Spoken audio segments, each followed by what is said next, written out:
volt-e a játékosok energia szintjével, illetve ez volt az első mérkőzését a Kupa arénában, ott tetszett az atmoszféra, a hangulat, milyen bemutatkozásról álmodott-e?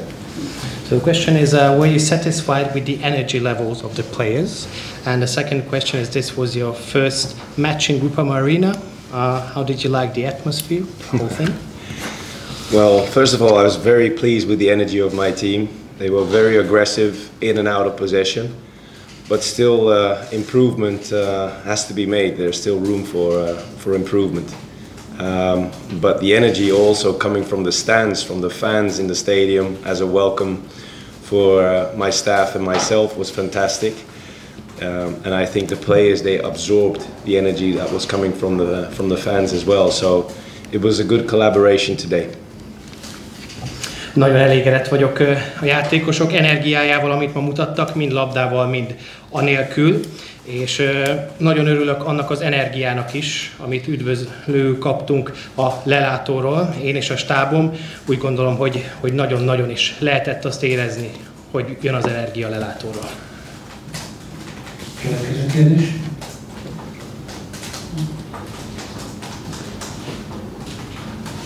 Borsos László vagyok a Nemzeti Sporttól. A kollégákkal azt beszéltük, hogy egy olyan gólöröm, ami mezverétegbe torkolik, az bizony mindig érzelemdús, és a Marquinhos 5 gólos előnynél vette le a mezét, ami feltételezheti azt, hogy ez volt számára az utolsó meccs a Fradiban, és ez egyfajta elköszönés volt. The question is, when somebody takes off his or her jersey as a goal celebration, it was really emotional, and Marquinhos took off his jersey after a match which ended 5-0. Was this some sort of a farewell for the Ferencváros fans? I hope not. I hope not. But as you know, I'm the coach. I focus on what I can do with my players on the pitch. And we have some very highly respected people who are responsible for the transfer policy. So that's not my area. Remélem, hogy nem, de én edzőként a pályán zajló dolgokért vagyok felelős, és vannak nagyon fontos személyek, akik magát az átigazolást kezelik.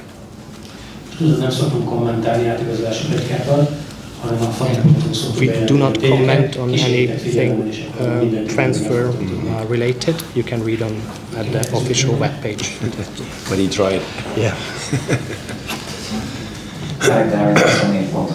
Azt szeretném kérdezni, hogy akkor szezon előtt leültek Hajnal Tamás sportigazgató úrral, akkor mennyire hangsúlyosan került elő célkitűzésként azt, hogy a fiatal magyar játékosokat beépítse a csapatba és folyamatos játék lehetőséget kapjanak? I would like to ask, when you sat down with Tamás Hajnal before the start of the season, did you talk about getting an emphasis on young Hungarian players and integrating them into the team? Yes, of course. We spoke about this, which is also part of the philosophy of Ferencváros. So you could see today Alex Toth made his debut in the Champions League. So I think all the Hungarian people can be very proud of that, especially Alex, because he has shown during pre-season that he's capable of competing with the players at the first team level. So that's a good first step. But we have a few others coming. So it's part of the philosophy of Ferencváros, and me myself as a coach, I'm well known for giving young players the opportunities if they perform on the training pitch the way that I want them to perform, and if they do so and they are able to compete with the other players, they will get their opportunities like today. Természetesen, hiszen ez része a Ferencváros filozófiájának. Ma láthattuk Tóth Alexet, aki debütált a Bajnokok Ligájában, és abszolút megérdemelte, hiszen megmutatta a felkészülési időszak alatt, hogy abszolút felveszi a versenyt az első csapatban lévő játékosokkal, és edzőként számomra is nagyon fontos az, hogy minden jobban figyeljek a fiatalokra és a beépítésükre, úgyhogy ha valaki megfelelően teljesít az edzéseken, és felveszi azt a szintet, akkor szeretem őket beépíteni. Következő kérdés. Kellemes 21.hu, két kérdésem lenne, az egyik a labdás játékra vonatkozik, ami eléggé elütött tartalmat az előző szezonban láttunk a Ferencvárostól, az a befelé játszó szélsővédőkkel, És az a kérdésem, hogy ez volt ez a folyamat, mennyire volt nehéz ezt lemutatni a játékosoknak, mennyiben más ez, mint amit eddig kértek tőlük, hogyan álltak ehhez. Másik kérdésre határszörnyel később. Okay, I will have two questions. The one is regarding when we were in possession. We played very differently than before, especially when we had the ball. Our fullbacks were in possession and they tried to play inside before. How hard was this to explain to them, and how different was this than what they played before? Well, I know it's different than how they used to play, but in my playing philosophy, the fullbacks are very important players. They have to have the capabilities also to penetrate down the half spaces, prepare goals, maybe even score goals. But I see fullbacks as an important part of the build-up phases as well. So you could say they're almost like playmakers. So I expect more than they have done before. But that's hard work in training, a lot of video, a lot of meetings, and today you could see they are progressing, but still not good enough. Still a lot of room for improvement.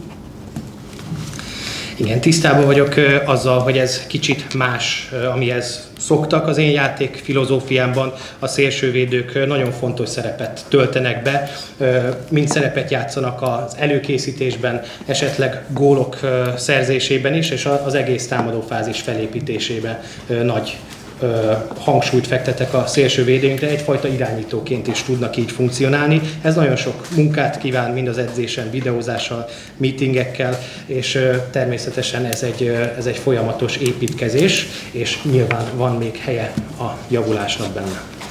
A második kérdésem kicsit ennek folytatása, az első félidőben nagyon sokat támadott a bal oldalon a Ferencváros, és többször kihívta maga az utasításokat adott Marquinhosnak és Ramireznek is, lehet azt megkérdezni, mik voltak ezek.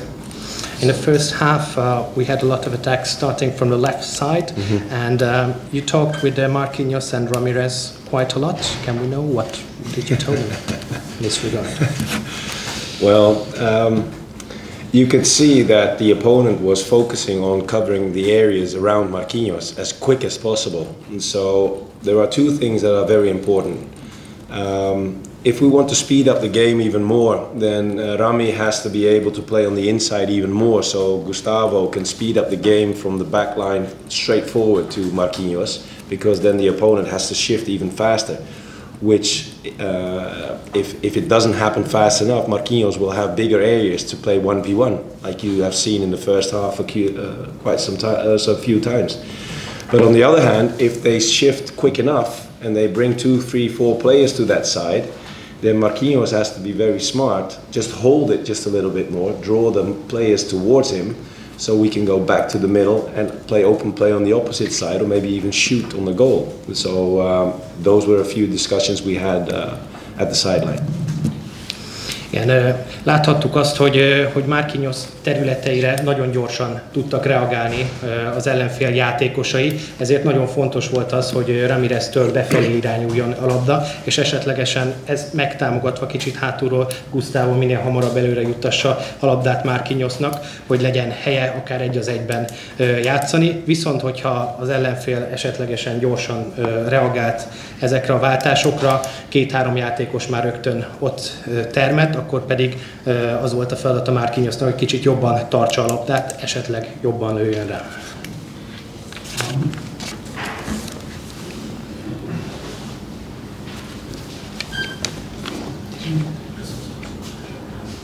A sportában abban talán egyetértünk, hogy a továbbjutás eldőlt, ezek után visszavágnak mindent a csapatépítés, vagy már a következő párharcban való felkészülés, esetleg bármi más. Well, we could agree on that our advancement to the next round is maybe settled. What will be the role of the second leg? Maybe trying out something or team building?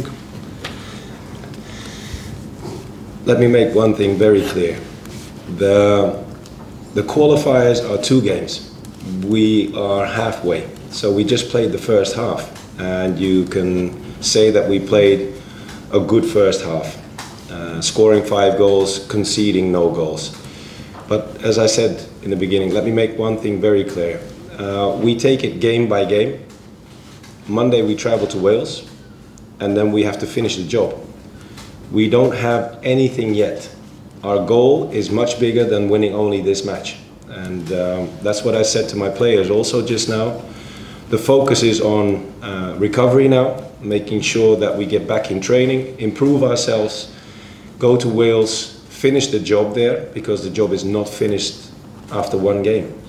And then when we finish the job, then we focus on the next game. And that's how it will be. And hopefully for 50, 55 games in a row, because as I said yesterday, we're driving to be elite players, an elite club, and then you can never be satisfied. Egy dolgot szeretnék tisztázni, hogy a selejtezők azok 2 mérkőzésben vannak lebonyolítva, és jelenleg félúton járunk. Úgy gondolom, hogy egy jó első félidőt játszhattunk ilyen szempontból, 5 gólt lőttünk, 1 darabot se kaptuk, de még abszolút nincsen vége ennek az egésznek. Hétfőn Walesbe utazunk, hogy befejezzük ezt a munkát, és folyamatosan a következő mérkőzésre koncentrálunk, meccsről meccsre haladunk. Most jelenleg a fókusz a regeneráción van, utána pedig hétfőn Walesbe utazunk, hogy ott befejezzük ezt a munkát, és utána folytassuk ezt a menetelést tovább. Szeretném ezt a menetet lépésről lépésre haladni 50, akár 55 meccsen keresztül, hiszen csak és kizárólag úgy tudunk előre jutni, hogyha minden egyes mérkőzésről mérkőzésre koncentrálunk, hiszen hogyha elit játékosokról beszélünk, mint ahogy tegnap említettem, és úgy gondolom, hogy a Ferencváros egy elit klub is, csak és kizárólag ez a járható út.